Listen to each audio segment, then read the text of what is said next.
Hello YouTube, what's going on? It's your boy Jenks and I'm coming at you with another video. It's been a long time since I've put out a proper long video since the Transformers review game part 1, which by the way, I kind of lost all the material for part 2, so that is probably not even going to be a part 2. But anywho, that's not what the point of this video. The point of this video is that Dual Trainer Cup Season 3 has officially come to an end not too long ago. And I still have my decks from when I played. Now, granted, I went into this double elimination tournament with a 0-1 record from Season 1. I didn't participate in Season 2 because I was in vet school, and I'm still there, don't get me wrong.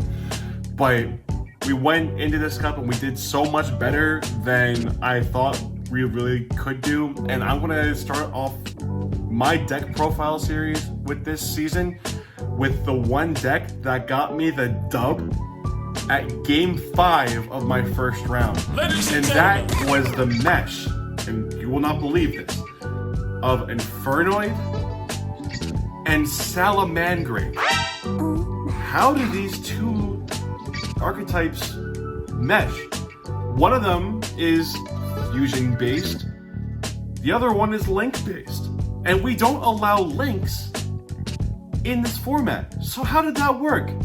Well, before we get into the deck profile and I tell you, make sure you guys go ahead and leave a like, leave a comment, subscribe. This way you guys can keep up with all of my other content on here, and I'll even leave a link tree to all of my other socials in the description of this video as well. Also, make sure you go ahead and check out dualtainernetwork.com. This way you can go ahead and look at all the registered dual trainers that we have in the Dual Trainer Network. You can learn about the format, all the rules, all the ban and the tier lists are there for you to go ahead and peruse. And if you want to build a deck, there is a deck building tool for you to use at your disposal for absolutely no charge. And also, if you want a little piece of the action, or if you want to become a dual trainer yourself, make sure you go ahead and join the Discord and learn about how you can even become a dual trainer.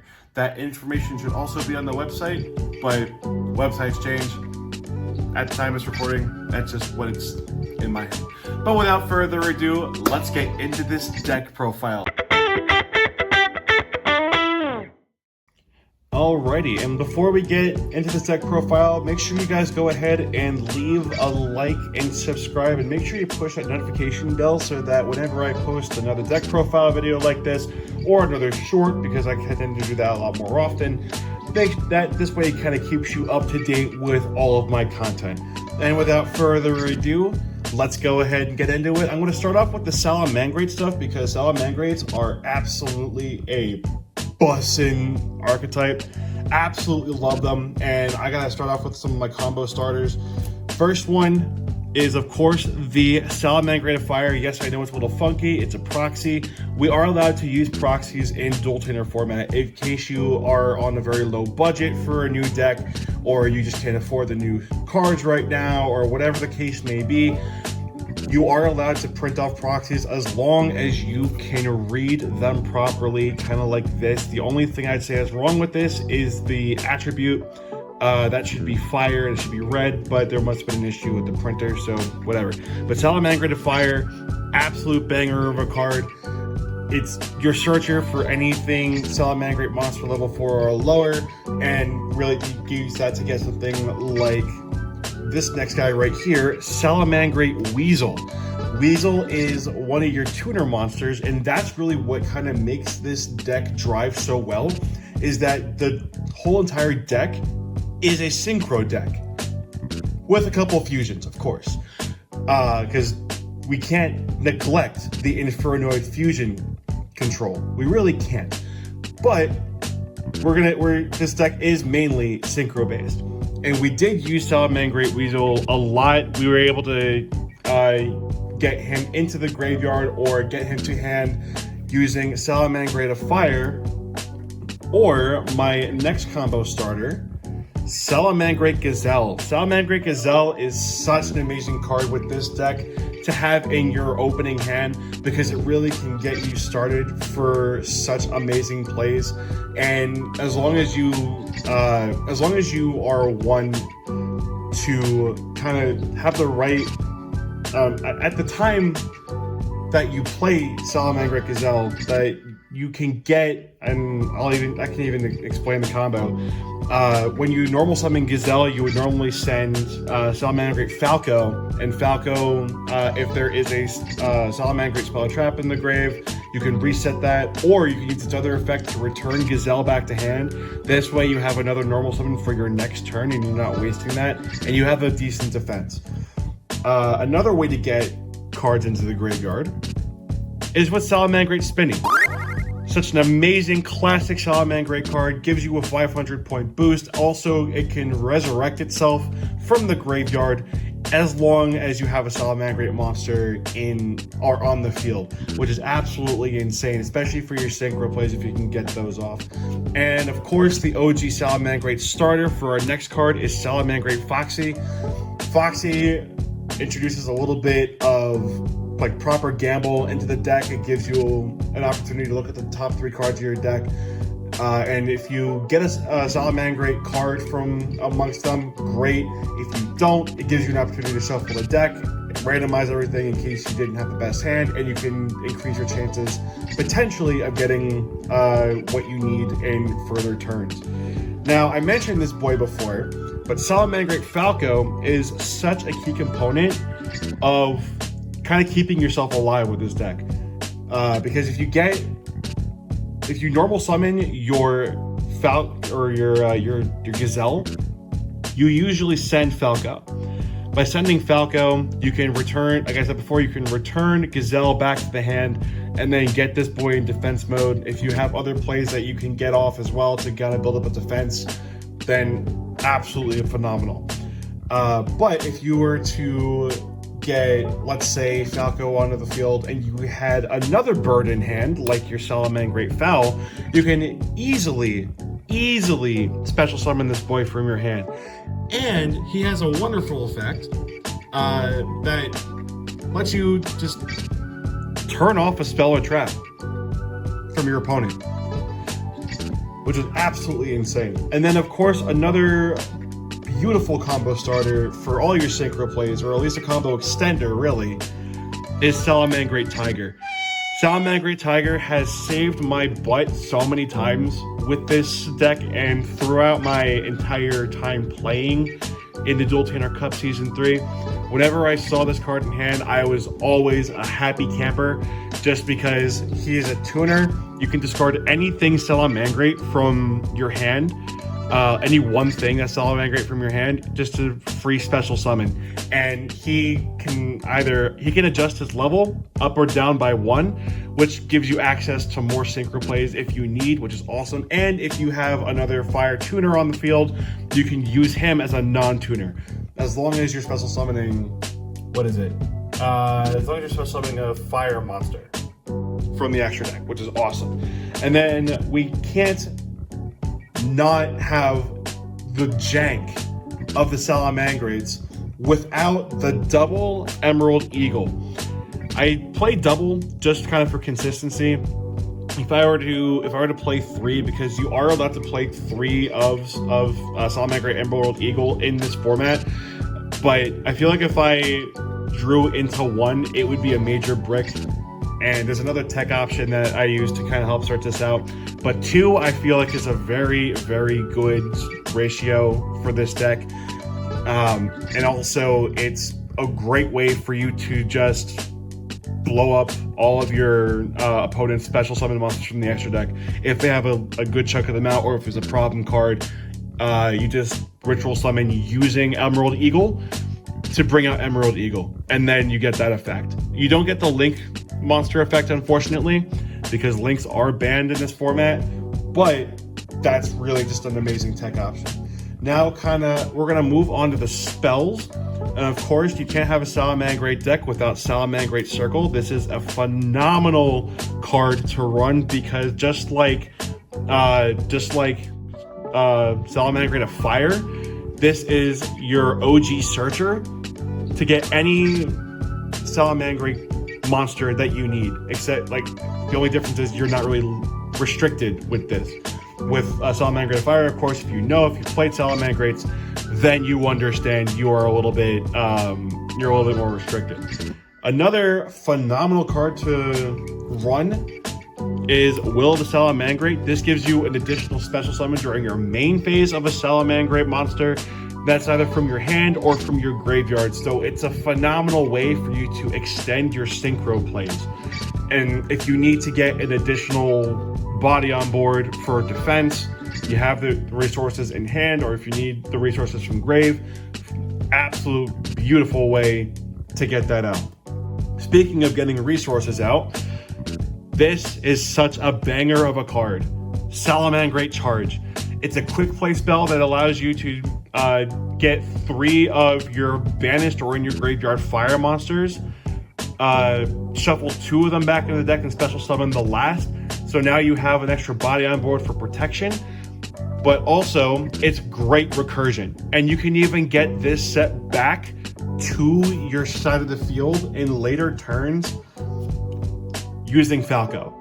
That's why Falco is so phenomenal in this deck. And he's such a key combo piece for this deck. But Salamangreat Charge has saved me a bunch of times just because of its recursion and also just allowing me to get more bodies on board. And this does not limit itself to Salamangreat monsters. This actually lets me shuffle back and special summon the Infernoid half of this deck as well, which is absolutely insane. Next, we have a little bit of just clearing out the graveyard, getting some more materials to hand in case I need extra for combo extension. Salamangreat Recurrence, beautiful card to get 2 Salamangreats with different names from your graveyard back into your hand in case you need them for a different card. Honestly, another great way for you to get one of your 2 Emerald Eagles back to your hand in case you discarded it off of a card like Salamangreat Tiger, for you to get that ritual summon in. Also, if this card is set on your field and it's destroyed by a card effect, you can get a Salamangreat spell or trap from your deck to your hand, except for Recurrence, but that doesn't really matter because it's a singleton format, and that can get you something if you didn't open it, like Salamangreat Circle, Salamangreat Charge, or if you need to ritual summon, you can get yourself a Rise of the Salamangreat. And that, yeah, it's in Spanish. I got this card from Spain. Absolutely amazing. You just kind of know what it does. But this is the card that you use to ritual summon Emerald Eagle, and you can even get this set back to your field using Falco. Hence why he's such a combo piece. Now, another card that kind of saved my bottom was Rising Fire. Rising Fire is an equip spell that lets you target any fire monster in your graveyard that you can special summon without any other restrictions, and bring it to your field as long as you have no other monsters that you control, and it gives it a 500 attack point boost. And if this card were to be destroyed by an opponent's card effect, you can banish a monster on the field, but it has to be this card, not the equipped monster. So that's a fun little spice tech added within the card itself that unfortunately I never really got to use because they didn't target Rising Fire for destruction. They always went after the monster. So no clue if the opponent knew that going in or not, but it was just it was really, really lucky on them. And then finally, for the spells on the Salamangreat side, we have Fury of Fire.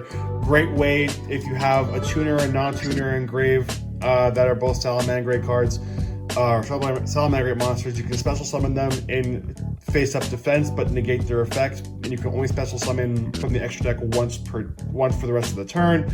But that's could be all that you need to finish setting up your board, or just to kind of get you that game win. Now, we're going to move on to the traps for Salads. We only have 2 traps that are Salamangreat specific. And first one was an absolute banger, the Salamangreat Revive. This card I could loop, just like Salamangreat Charge or Salamangreat Circle, using Salamangreat Falco. If this card was in the grave, and I was able to get Falco back on the field. If you got destroyed next turn, reset the revive. Absolute banger of a card. If you don't know what this card does, it lets you revive a fire monster in your graveyard for absolutely nothing.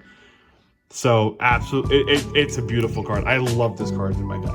And then of course, for a little bit of spot removal, we have Salamangreat Rage. We do not have the counter trap in this deck just because it does require the Link monster. But we are kind of set with just these two traps. You don't really see them often, but they are searchable off of different cards, which is absolutely insane. Now let's go ahead and move on to the Infernoids. All right, onto the Infernoids. I wanted to save Infernoid stuff for last, just because they are the ones that have the summoning restrictions, like mostly. But your best combo starter for any Infernoid play is of course Infernoid Decatron. An Infernoid Decatron lets you send any Infernoid monster from your deck to grave. It gains the amount of levels plus the effect of that set monster. So it's a great way for you to send a Nunku to the grave. You get 11 levels, making it a level 12 tuner with 500 attack and 200 defense. I always like to make that joke. But it also gets you a Spell and Trap, Negate, Banish, which is absolutely insane. You can also send this phenomenal card as well, Infernoid Prometheus. Infernoid Prometheus is a phenomenal card to have running in this deck because you can target one set spell trap that your opponent controls, shuffle it back into the deck, and it's basically like Super Poly where neither player can respond to this effect with card effects. Absolutely killer, absolutely busted card to play.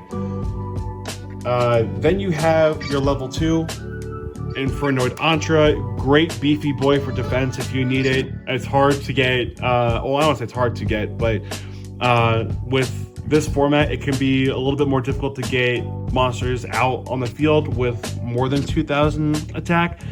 But it's not always the case.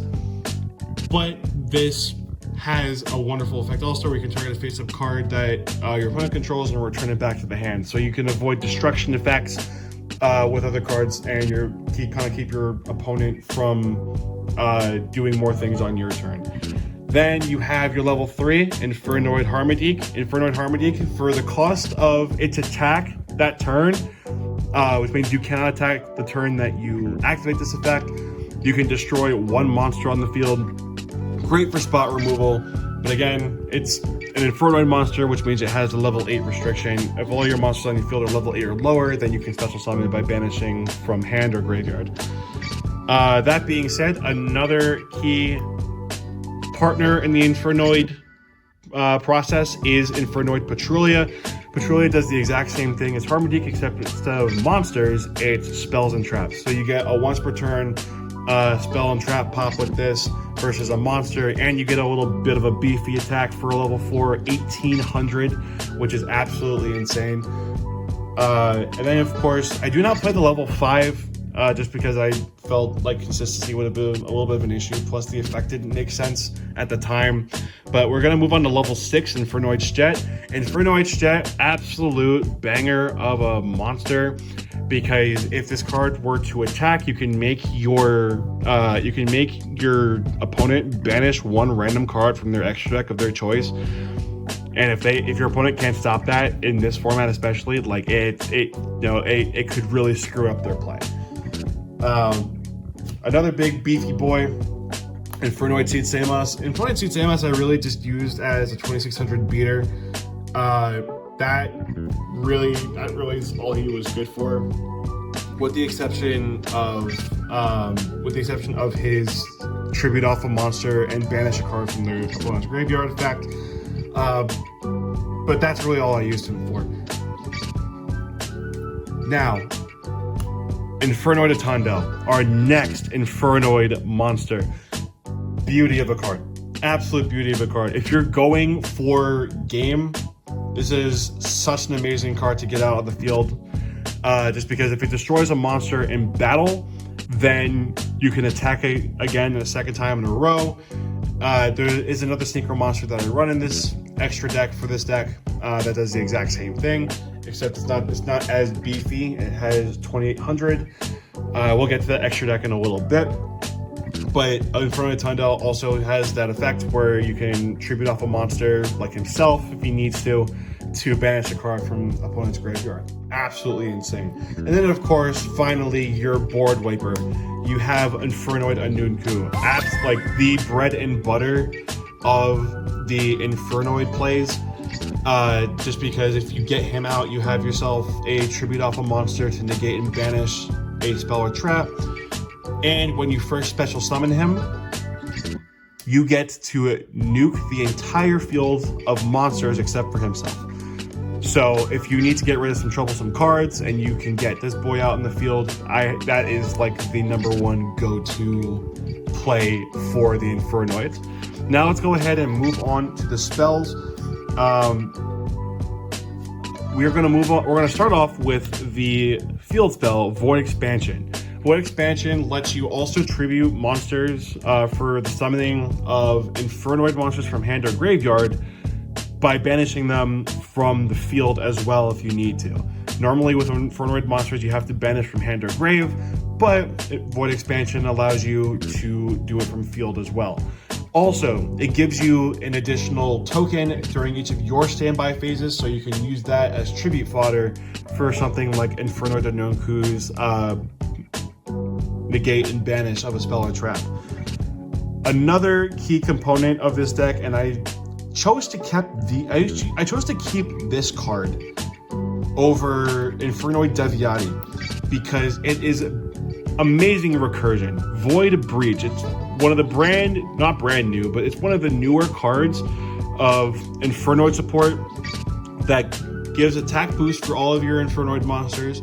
And it also lets you add a banished from hand and or a special summon one from hand ignoring summon conditions. So it's absolutely insane. Beautiful card. And it's just great for recursion. It's a great card overall for this deck.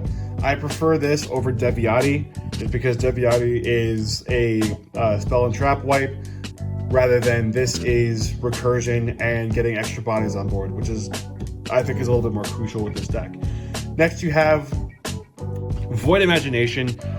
Void Imagination is your fusion spell for this deck, but to be honest, I never really could use it. In previous duels that I've had, it turns out I was using the card wrong because I was using this effect to fusion summon Tierra, but I didn't have Deviati in the deck, so it could not really use it. But the really fundamental purpose of keeping this card in the deck was that it kept all of your Infernoid monsters who were level 2 or higher down to level 1, so you could just kind of special summon out as many Infernoid monsters as possible. Granted, it did have that prosperity effect where it cuts all the attack of your Infernoid damage in half for as long as this card's on the field. However, it really is kind of worth it to have just because you have a little bit more ease of access in special summoning these Infernoids. Your next continuous spell, Void Vanishment, beautiful card.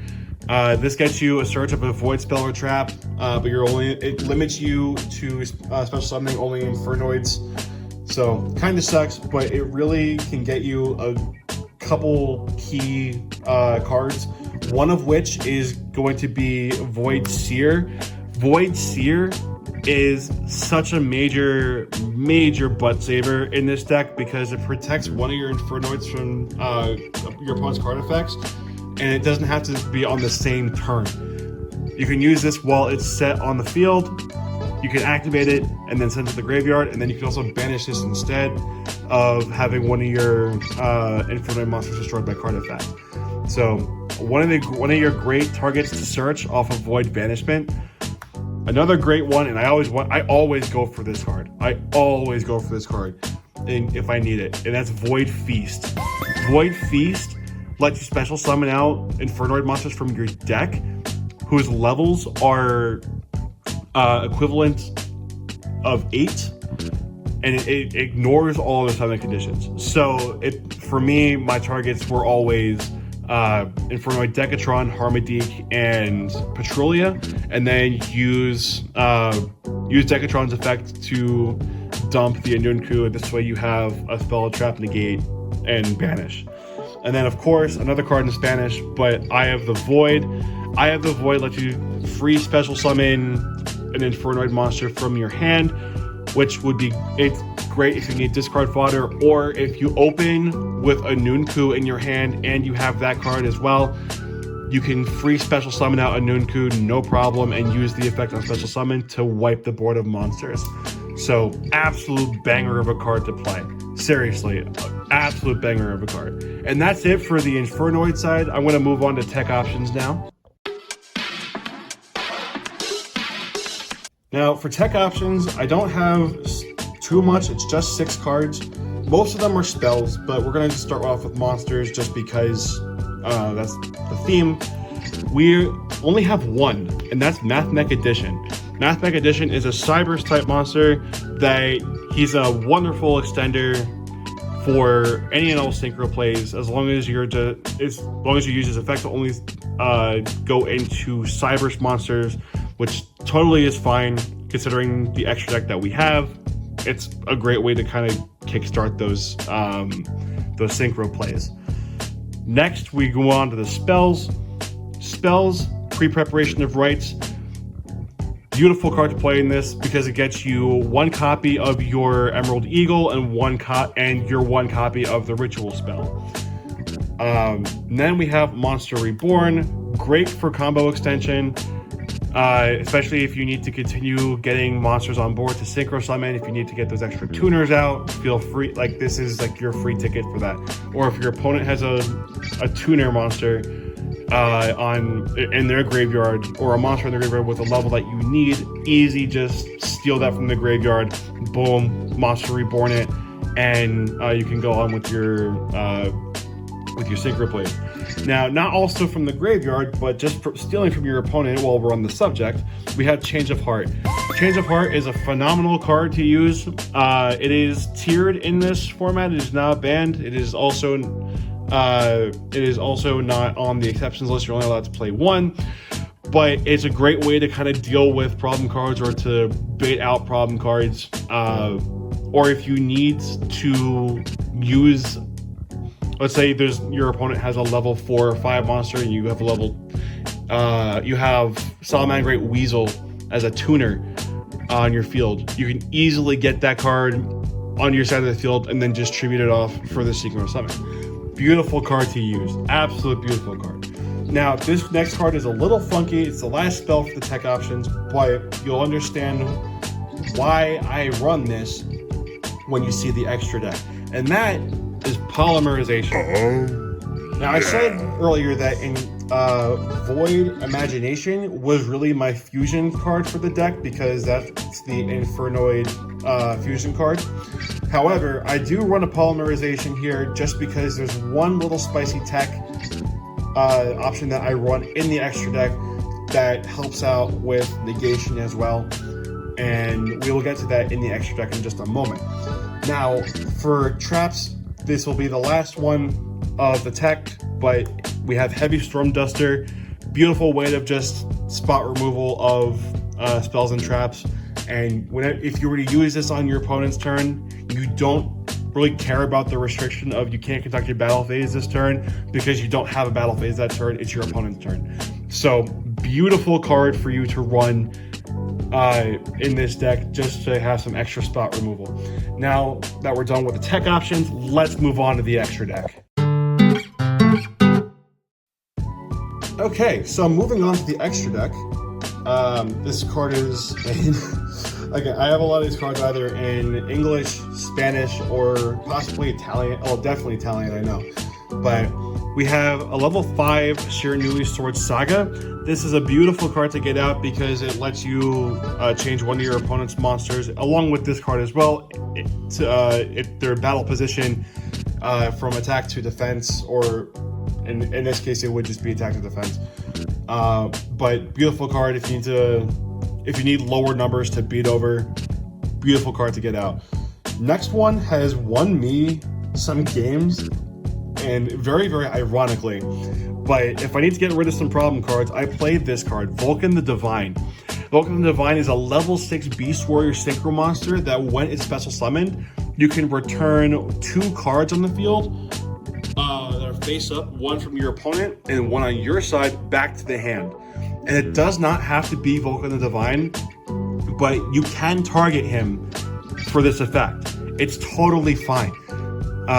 If you don't target him, he is a 2k beat stick, which is a little low for a level 6, but to be honest, you just really use him for the effect, and he's low enough level that where if you get a level 3 tuner monster, you can go into a level 9 or level 4, you can go to level 10. Honestly, it's really, really fun choice.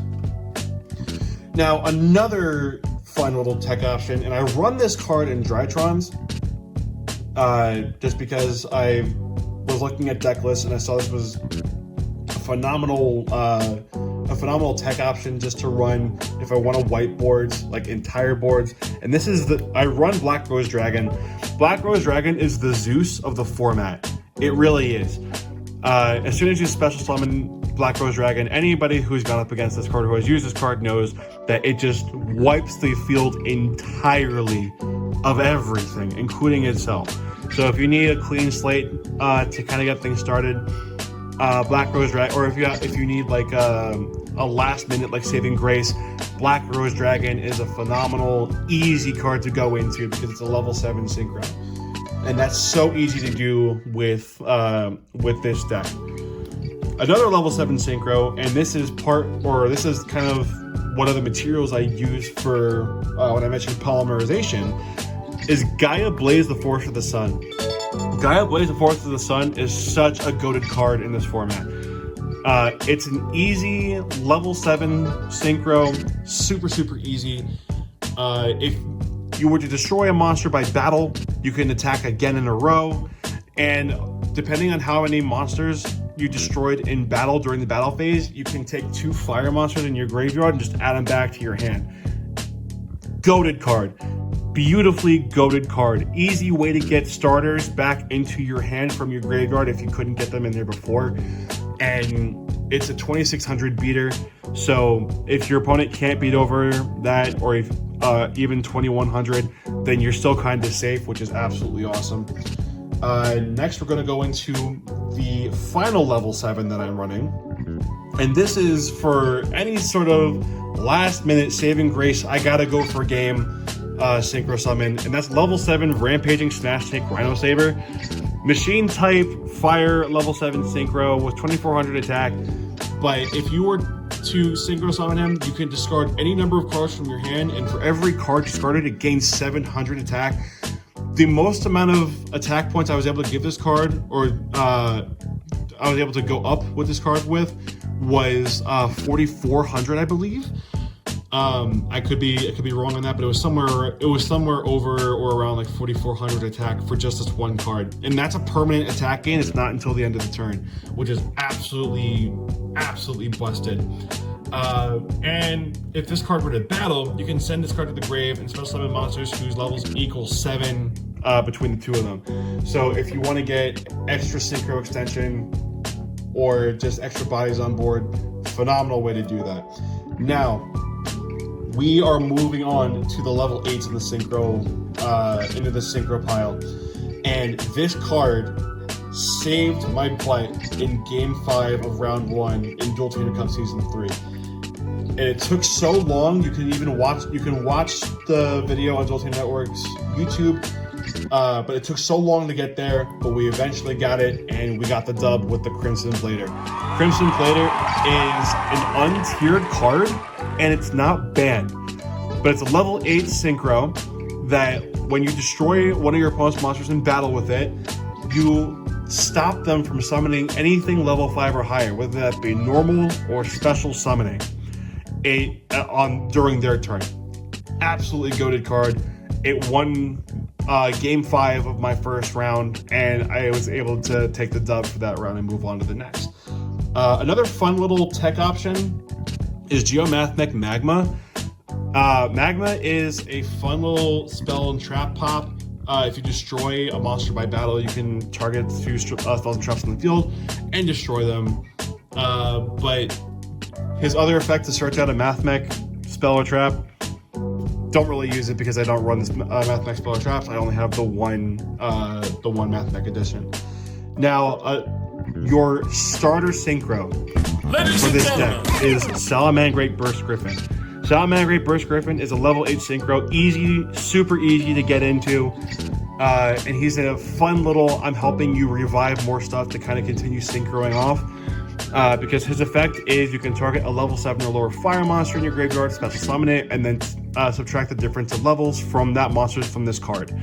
So you start off with level 8, you can subtract up to 7, giving you with at least 1 level to kind of work with for extra sync or something if you need.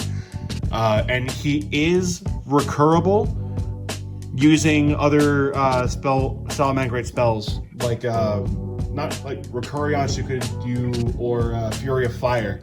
He is targetable by Fury of Fire, which is absolutely insane. Moving on to the level 9s, we only have 1, and that's Vermilion Dragon Mech. Vermilion Dragon Mech is great for just destroying any card on the field by banishing a tuner from your hand or from your graveyard or from your face-up on the field. You can target 1 card in the field, destroy it, and it does not prevent him from attacking in any way, shape, or form. But if you were to be destroyed by a card effect, then you can special summon one of your banished tuners free of charge. Absolutely great. Do not have any other level 9s, so we're moving on to level 10, Ruddy Rose Dragon. Ruddy Rose Dragon is a great 3200 beat stick that lets you banish every card in the graveyard. So if your opponent is playing a graveyard heavy deck, then you can absolutely just stop them from playing just using this. And if they were to negate and destroy Ruddy Rose Dragon, you can free Willy special out Black Rose Dragon and just nuke the field. So, perks of running Ruddy Rose Dragon in a synchro deck. Ruddy Rose Dragon, as far as to my knowledge, I could be wrong about this, but Ruddy Rose Dragon is untiered. I definitely know it's not banned, but phenomenal card to run. And then if I needed another 3K beat stick, I have the levels for it. I can just go into Geomathmech File Sigma. There is no extra monster zone in Dual Tainer format, so you don't really get that extra effect where he's unaffected by any other cards except for Mathmech cards. But you do get a 3K beat stick out of this, which is really, really good to have. On to the fusions. I ran this card, Infernoid Tierra, thinking that I could fusion summon it, but I don't have Deviati in this deck. I chose Void Breach instead. So this card was kind of useless, but if I were to run Deviati, Tierra is such an amazing card to run with Infernoids because it lets you get a sequence of effects off when it's special summoned or when it's fusion summoned, depending on how many materials you used. And that ranges from sending cards from extra deck to grave to sending your entire hand to the graveyard. So it's a beautiful range, and it can really mess up your opponent if they are playing the wrong decks against Tierra. And then finally, we have the target for polymerization. We have Gaia Prominence, the Fierce Force. Gaia Prominence requires Gaia Blaze, the Force of the Sun, and a fire or another monster that you face-up monster that you control. But this stops monster effects. You can destroy a monster to negate a monster effect and destroy it. Also, if this card were to attack and destroy a monster by battle, you can special summon a fire monster from your graveyard, like what is it? This one. Gaia Blaze, the Force of the Sun. This way you get 2 more attacks on monsters, or you could even bring out, if you needed, you can get the Crimson Blader out to kind of keep a powerful game state in your favor. So that's it for the extra deck, and that's it for the entire deck profile. If you do want to see some combo videos, please leave a comment underneath this video, and I will be back with more deck profiles for Season 3 of this Dual Tanner Cup. But again, thank you so much for if you got to this point in the video. I hope you did enjoy the deck profile as much as I did. This was a very, very fun deck to play if you're playing casually. I would not use this for anything competitive in any way, shape, or form ever again. But it was definitely fun to see how far I could take this, deck in this tournament. And I gotta say, it did get really far for what it was. So I'm very happy about that. And make sure you go ahead and check out the Dual Tanner Network's YouTube. Make sure you go ahead and catch all of the duels and the dueling action that they have recorded from Dual Tanner Cup Season 3 and from previous Upstart Cups and Dual Tanner Cups. And if you enjoyed this deck profile, please again leave a like, subscribe, and make sure you ring that notification bell so the next time I upload a video like this or a short that you are informed. And again, thank you guys so much for joining me on this venture of deck profiles. If you enjoyed it, please leave that like and comment if you are a Salamangreat player or Infernoid player, how I can further improve this deck if I don't choose to scrap it. And also make sure that you go ahead and check out the Dual Tanner Network website, dualtannernetwork.com. I'll leave a link for that in the description. I'll also leave in the description my link tree if you guys want to check out all of my other socials like here, Instagram, TikTok, etc. And without further ado, I hope you guys have a wonderful rest of your morning, afternoon, evening, depending on where you are. And always remember to keep it jank. I will see you guys in the next video.